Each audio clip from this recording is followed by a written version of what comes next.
சற்றுமுன் வெளியான தகவல் கொரோனா மாதிரி மோசமானதா? HMPV வைரஸ் காட்டில் பரவுமா? மாஸ்க் அணிய வேண்டுமா? அது சொல்லி தான் பார்க்க போறோம். நீ நம்ம சேனல் சப்ஸ்கிரைப் பண்ண முடியும்னா மறக்காம லைக் பண்ணிக்கோங்க, சப்ஸ்கிரைப் பண்ணிக்கோங்க. மற்றவர்களுக்கு தெரியப்படுத்த ஷேர் பண்ணுங்க. அதாவது கொரோனா பரவி கிட்டத்தட்ட 5 ஆண்டுகளுக்கு பிறகு சீனாவில் HMPV வைரஸ் தீவிரமாக பரவி வருகிறது. இந்த கொடூர வைரஸ் மக்களிடையே பதட்டத்தை ஏற்படுத்தி உள்ளது. HMPV வைரஸ் என்பது ஹியூமன் மெட்டனியூமோ வைரஸ் ஆகும். HMPV வைரஸ் அங்கே ஏற்கனவே பரவி வரும் இன்ஃப்ளூயன்சா, லேசான கோவிட்-19 வைரஸுக்கு இடையே இந்த HMPV வைரஸ் பரவி வருகிறது. எங்கள் நாட்டிற்கு பயணம் செய்வது பாதுகாப்பானது. இதனால் பாதிப்பு இல்லை என்று சீனா கூறி வருகிறது. ஆனால் கொரோனாவிற்கும் இப்படித்தான் சீனா கூறியது. சீனாவில் இளைஞர்கள் இடையே, முக்கியமான சிறுவயதை சேர்ந்தவர்கள் இடையே இது அதிகம் ஏற்படுகிறது. கொரோனா எப்படி பூமர் வைரஸ் என்று அழைக்கப்பட்டது, அப்படி இது ஜென்ஸ் ஆல்பா வைரஸ் என்று அழைக்கும் வகையில் வயது குறைவானவர்களை இந்த வைரஸ் அதிகம் பாதித்து வருகிறது. பெரும்பாலான குழந்தைகள் சில நாட்களில் குணமடைவார்கள். இருப்பினும் கடுமையான நோய்களுக்கு மருத்துவமனையில் சேர்க்க வேண்டியிருக்கலாம். HMPV காரணமாக இப்போது தொற்று அதிகம் ஏற்பட்டு உள்ளது. சீனாவில் பலர் பாதிக்கப்பட்டு வருகிறார்கள் என்றாலும் கூட இது ஒரு புதிய வைரஸ் அல்லது உடனடி தொற்று அச்சுறுத்தல் அல்ல. பருவ காலத்தில் ஏற்படும் நோய் பாதிப்பு போன்றதுதான். இது சாதாரண கிளைமேட் காய்ச்சல் போன்றதுதான் என்று சீன மருத்துவ ஆய்வாளர்கள் தெரிவித்துள்ளனர். இப்போது பலருக்கும் சந்தேகம் எழலாம். அதன்படி HMPV பரவுவதால் மாஸ்க் அணிய வேண்டுமா என்ற கேள்வி பலருக்கும் எழலாம். அதற்கு முதலில் HMPV வைரஸ் என்பது பரவுகிறது என்று பார்க்க வேண்டும். HMPV இருமல் அல்லது தும்மல், தொடுதல் அல்லது கை குலுங்குதல் போன்ற நெருங்கிய தொடர்பு மூலம் பரவும் அசுத்தமான இடங்களில் இந்த வைரஸ் இருக்கலாம். வாய், மூக்கு அல்லது கண்களை தொடுவதன் மூலம் பரவும், நீர்த்துளிகள் மூலம் பரவும். இதனால் மாஸ்க் போடுவது பலன் அளிக்கும்.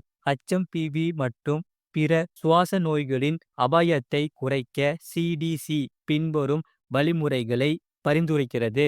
குறைந்தது 20 வினாடிகளுக்கு ஷாம்பு மற்றும் தண்ணீரால் அடிக்கடி கைகளை கழுவ வேண்டும். கழுவப்படாத கைகளால் உங்கள் முகத்தை தொடுவதை தவிர்க்கவும். நெரிசலான இடங்களில் முகமூடிகளை அணியவும். நோய்வாய்ப்பட்டால் வீட்டிலேயே இருங்கள். இதனால் வைரஸ் பரவுவதை தடுக்கலாம். அடிக்கடி தொடும் மேற்பரப்புகளை தவறாமல் சுத்தம் செய்யுங்கள். HMPV 2001 கண்டுபிடிக்கப்பட்டது. HMPV ஆனது நியூமோபிரிட்டோ குடும்பத்தை சேர்ந்தது. அந்த குடும்பத்து வைரசுகள் பொதுவாக சுவாசம் தொடர்பான பாதிப்புகளை ஏற்படுத்தும். பொதுவான சளி அல்லது காய்ச்சல் போன்ற அறிகுறிகளை கொண்டு இருக்கும். மூச்சு விடுதல் அதிக சிரமத்தை ஏற்படுத்தும். இது அனைத்து வயதினரையும் பாதிக்கும். சிறு குழந்தைகள், முதியவர்கள் மற்றும் ஏற்கனவே இணை நோய் உள்ளவர்கள் மிகவும் பாதிக்கப்படக்கூடியவர்கள் என்று CDC தெரிவித்துள்ளது. அது மட்டுமில்லாமல் அடிக்கடி சளி, தொண்டைவலி, இடைவிடாமல் தும்மல் வருகிறதா? கவனம் தேவை. அதாவது வேகமாக தும்பும்போது மூக்குக்கும் வாய்க்கும் நேராக கர்ச்சீப் அல்லது துண்டை வைத்து கொண்டு தும்முங்கள். பொதுவாக அடிக்கடி ஏற்படும் தும்மலும், இருமலும், சளியும் ஜலதோஷத்தின் ஆரம்பகட்ட அறிகுறிகளே. அலர்ஜியை உண்டாக்கக்கூடிய பொருட்கள் மற்றும் சில வைரஸ் கிருமிகள் உங்களுடைய உள்பகுதியிலேயே அல்லது தொண்டையின் உள்பகுதியிலேயே வந்து உட்கார்ந்து கொண்டிருக்கும். தாங்க முடியாத குடைச்சலினால் ஏற்படுவதே தும்மல், இருமல் மற்றும் சளியாகும்.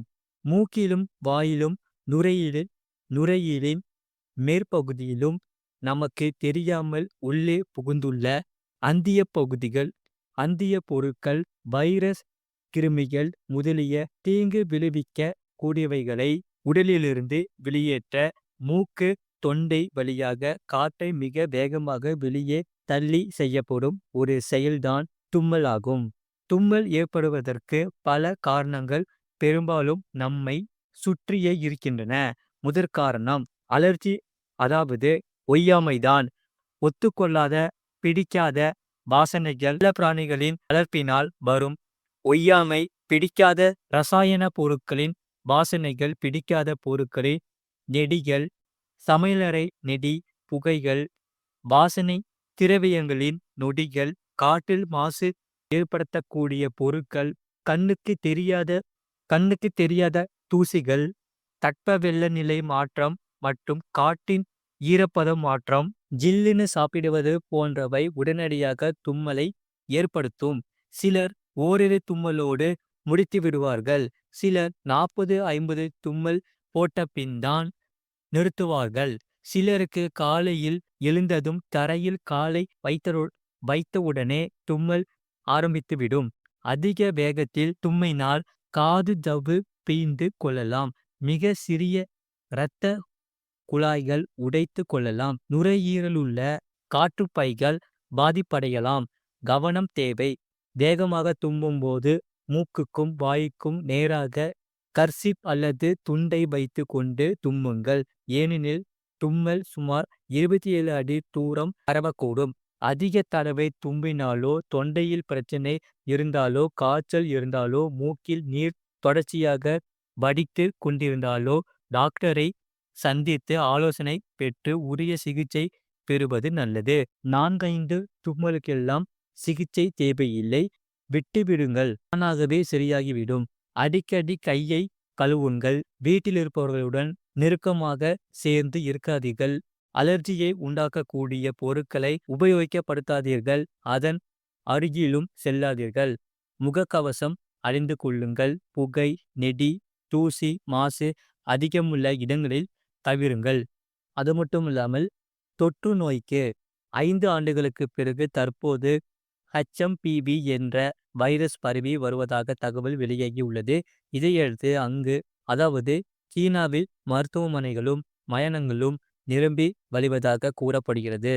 இருமல், காய்ச்சல், தொண்டை வலி, மூச்சு திணறல் ஆகியவை இந்த வைரஸின் அறிகுறிகளாகும். நோய் எதிர்ப்பு சக்தி மோசமாக உள்ள நபர்கள், குழந்தைகள் மற்றும் வயதானவர்களை இந்த தொற்றுகள் பாதிக்கிறது. இது போன்ற செய்திகளை உடனுக்குடன் அறிந்து கொள்ள மறக்காம சேனலை சப்ஸ்கிரைப் செய்யுங்கள். மற்றவர்களுக்கு தெரியப்படுத்த ஷேர் செய்யுங்கள்.